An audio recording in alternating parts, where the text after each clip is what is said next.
Imagine turning on the kitchen sink in your newly built house, right? And electricity just pours out of the faucet. Yeah, that would be a massive problem. Right. I mean, the physical pipes are all there, the handles turn smoothly, the syntax of the house is perfect, but the underlying logic... The semantics. Exactly. The semantics are fundamentally broken. And that is exactly what happens in software when a compiler can parse a beautifully written line of code, but has absolutely no idea what that code actually means. And that is the exact chasm you are crossing this week. You spent the semester building the physical framing of this compiler. Right. Your scanner tokenized the raw materials, and your parser assembled them into an abstract syntax tree, the AST. But right now, that tree is just raw lumber. It looks like a house, but you certainly can't live in it yet. No, definitely not. So today, your mission in this deep dive is to tackle a massive milestone in the semester compiler project. We're talking about Lab 8. Yeah, Lab 8, which is all about semantic checking. Right. So if the parser built the walls, this lab is where you are hooking up the plumbing and the electrical. You're going to take that raw AST and decorate it. Decorated with metadata. Yeah, attaching metadata so the compiler actually knows that, hey, a certain variable is a water pipe and another is a live wire. Exactly. And just to set the stage, we are pulling directly from your Lab 8 notes on decorating the AST, the course syllabus, and Chapter 7 of your textbook up to page 112. And to be clear on our focus here, we are keeping this intensely practical. We aren't getting bogged down in the high-level theory of semantic checking today. No, we already explored the theoretical basis of Chapter 7 in a previous deep dive. Right. Today's about the implementation. Like, how do you actually sit down and write the C code to make your compiler understand what the programmer intended? So we know we need these metadata tags, right? Our plumbing fixtures to attach to the AST. But in C, they don't just appear out of thin air. Definitely not. We have to physically allocate memory for them on the heap. Yep. Before we can start running wire, we need a parts catalog. And in compiler design, that catalog is the symbol table. Okay, let's unpack this parts catalog. What exactly goes into it? Well, the symbol table records all the crucial information your compiler needs about every single declared variable and function in the entire program. Okay. From an implementation standpoint, you're building a struct called symbol inside a file named symbol. Got it. And how do we actually create these structs when we find a new variable? So whenever your compiler encounters a new variable, it will use a factory function named symbolCreate. Right, and that calls malloc. Exactly. It calls malloc to allocate the precise amount of memory needed for this new struct, and then it initializes it. Okay, wait, let me think about this. If I'm building the struct symbol, I imagine I can't just give it a name and call it a day, right? No, absolutely not. Because if I'm tracking a variable, I need to know its type, like whether it's an integer or a Boolean, and I probably need an enum to flag its category. Yes, and that is precisely why your struct includes a symbol enum. It's called kind. Okay, kind. Yeah, and it dictates exactly what category of symbol we are dealing with, like whether it's a local variable living inside a function, a parameter being passed in, or a global variable accessible everywhere. That makes sense. What else goes in the struct? You add a character pointer for its name, a pointer to its type, and finally an integer called which. Which? What does that do? It records its ordinal position. That integer is how you keep track of exactly which local variable or parameter this is in the sequence. Ah, okay. But wait, I just realized a massive flaw in this whole parts catalog concept. Uh-oh. What is it? Well, if I'm just blindly tagging names and throwing them into a table, what happens when a programmer inevitably reuses a common variable name? Ah, yeah. Like, say I declare a global variable named X at the very top of my file, but then deep inside some nested for loop, I declare a completely different local variable also named X. Right. How does the compiler not just overwrite the first one, cross the streams, and crash the whole program? Well, that is the ultimate fear in compiler design. And it's exactly why your symbol table cannot be just one massive flat list of names. So how do we fix it?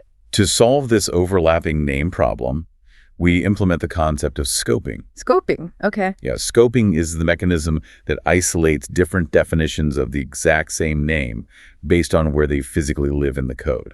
Right, and to build this in C, the notes say we are using a stack of hash tables. A stack of hash tables, yes. I like to think of this stack like a set of completely transparent maps. Oh, I like that analogy. Yeah, so you're hovering above them, looking down from the very top. If you are looking for that variable named X, you first check the map on the very top layer. That's your current, most local scope. Exactly. If you find X there, you stop looking. You found the local pipe. But if it's not on that pop map because the maps are transparent, your eyes just drop down to the layer below it. Right, you just look through. Yeah. Yeah, and you keep dropping down layer by layer until you hit the very bottom map, which is the global scope. Yes. And because those maps are transparent, your scope lookup function is forced to drop down layer by layer. It searches from top to bottom. Exactly, to find the closest active definition of a variable.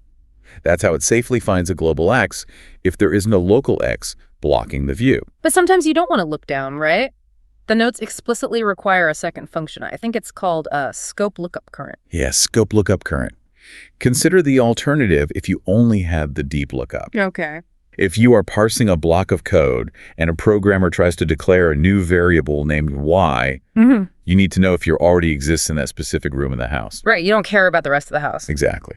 So scope lookup current refuses to look down through the transparent maps. It only checks the very top layer. Gotcha. And if it finds something there? If it finds something, it means the programmer is accidentally trying to declare the exact same variable twice in the exact same block of code. Which is an illegal redeclaration.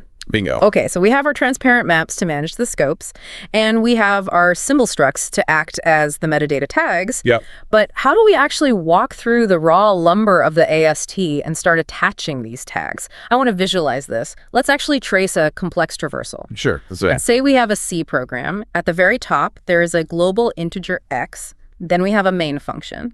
Inside main, there is a local integer y. And inside that, a for loop. Okay, let's walk the tree for that exact scenario. This all happens in your typecheck.c file using recursive functions called resolve methods. Resolve methods, okay. Right, so at the start of the compilation, you call scope enter. This pushes your very first empty hash table onto the stack. This is your global map. Okay, the traversal moves forward and hits that global integer x. And declareResolve function fires. It sees a new declaration. And it calls symbol create. Exactly. It allocates a metadata tag for x. Then it calls scope bind to take that tag and physically insert it into the topmost hash table. Which right now is the global map. Correct. Next, the traversal encounters the main function's opening curly brace. We are entering a new room. And the moment it sees that new block, scope enter fires again. It pushes a brand new empty hash table directly on top of the global one. So now your stack has two layers. Exactly. We step inside main and find the local integer y. Do2resolve fires again. It creates a symbol for y and binds it to the topmost map, the main function's local scope. Oh, I see. So notice that x and y are now sitting on completely different layers of the stack. Yes, they are physically separated. Now we hit the for loop, another opening curly brace. Scope enter fires a third time. A third hash table is pushed onto the stack. We are now 3 layers deep. Okay, and inside the loop, the programmer writes an equation using the global variable x. We aren't declaring anything new, we are just using an existing pipe. This is where the magic happens.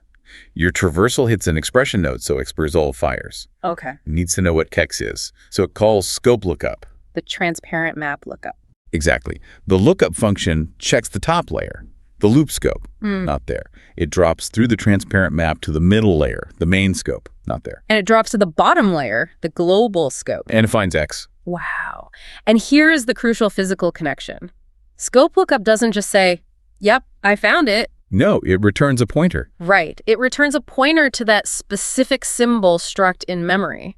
Because if you look at the starter code for an Expia AST node, there is a field at the bottom that says struct symbol. Yes. Up until now, that pointer has been completely null. So decorating the AST literally means taking the pointer returned by the lookup and saving it directly inside the AST node. You have permanently bolted the plumbing line to the wooden stud. That is so cool. But wait, immediately after that equation, the for loop ends. We hit a closing curly brace. Right, so scope exit fires. It takes that topmost hash table, loop scope pops it off the stack, and entirely destroys it. Wait, if we pop the table and destroy it, don't we lose all the symbol structs we just created inside that scope? Like, wouldn't the garbage collector just eat them? Well, no, and this is a beautiful quirk of C pointers. Right. The hash table is destroyed, yes. The map is gone. Okay. But remember what we just did in expresol? The AST node itself now holds a direct pointer to that memory location on the heap. Oh. Yeah. The hash table was just the temporary scaffolding we used to find the right memory address during the traversal. Once the permanent link is made in the AST, the map can be thrown away, but the pipe is permanently connected to the house. That is wild, and that perfectly explains a massive confusion alert highlighted on page 108 of the Lab 8 notes.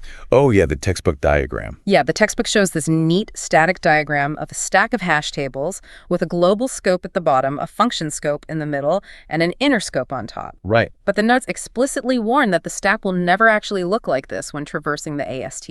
Why is that? Because the diagram in the textbook is an architectural blueprint. It shows you the nested relationship of the scopes as if they all existed simultaneously. Ah. But as we just traced in our for loop example, the actual stack in your C program is highly dynamic. Because it's driven by recursion. It pushes a table, explores a branch, and then tears that table down before it moves over to the next branch. Exactly. You will never have a moment where every single scope in the entire program is sitting on the stack at the exact same time. So the textbook is the blueprint of the whole house, but the stack in memory is just the specific scaffolding you have set up in the one hallway you are currently painting. That's a perfect way to put it. And understanding that dynamic scaffolding is essential for the actual goal of this lab. Which is catching two very specific semantic errors. Right. First, missing declarations. That's when a programmer tries to pull water from a pipe that simply doesn't exist. Meaning scope lookup drops all the way through the transparent maps and just returns null. Exactly. And second, redeclarations. That's when scope lookup current catches someone trying to install two identical pipes in the exact same spot. Right. And to build all this, you are working within a highly restricted sandbox. Very restricted. You pull the starter code using git pull from your Lab 8 AST decoration directory, which brings down the scanner and parser you've already built. But you have to be incredibly careful about which files you modify. Yeah, pay attention to this part. You are only allowed to edit the scope, symbol, and type check files, along with a couple of header files for printing and testing. Right. This actually mimics real-world development. You are handed a pristine hash table library by the course, and you are forbidden from touching it.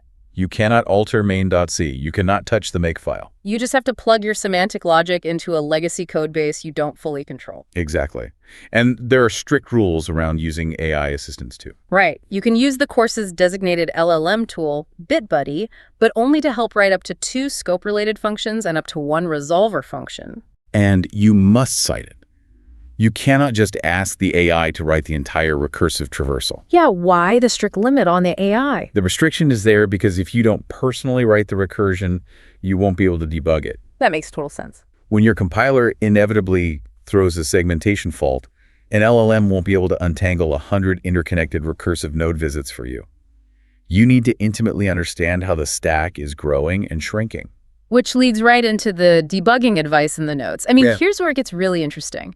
Writing 400 lines of untested pointer logic is like putting up all the drywall in a mansion before testing a single electrical outlet. A nightmare. When you finally flip the breaker and the house catches fire, you have to tear down every single wall to find the one bad wire. You become completely blind to the causality of the error. That's why the notes beg you to test incrementally. Add your scope enter and scope exit functions. Test them. Add one switch case in your resolver for a basic integer declaration. Test it. Do not compile everything at once. And lean heavily on print. Print. Print the name of every node you visit. Print the current integer level of your stack so you can physically watch the scope drop deeper and shallower. You need to know what a working electrical system looks like to know if you've succeeded. If you run your compiler on a correct file, like good2.b, it should successfully decorate the tree and print AST decorating checks passed at the bottom of the terminal. And it should physically print out the visible symbol nodes inside the AST structure to prove the pointers are actually connected. Right. But if you run it on a bad file, like badsem1.b, your program must elegantly catch the error and explicitly print a message like type check error, redeclaration of variable x. You are building a diagnostic tool. It can't just crash. It has to point out exactly where the structural integrity of the code failed. Well, completing this incredible complex lab is just one part of the rhythm of your week. Let's look at the timeline really quick. Okay. On Friday, April 3rd, your perusal annotations are due for the Liskov video and the LLM article. Right. Then on Sunday, April 5th, your Ret 10 journal entry is due. And keep the 2-1 rule in mind for those journals. It must be a minimum of 2 paragraphs, and you must include 1 valid quiz question based on the week's material. There is a real purpose behind that 2-1 rule, isn't there? Oh, absolutely. It forces you out of just summarizing the textbook.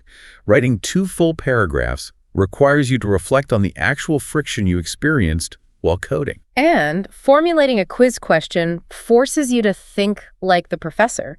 It makes you identify the single most confusing hinge point of the material.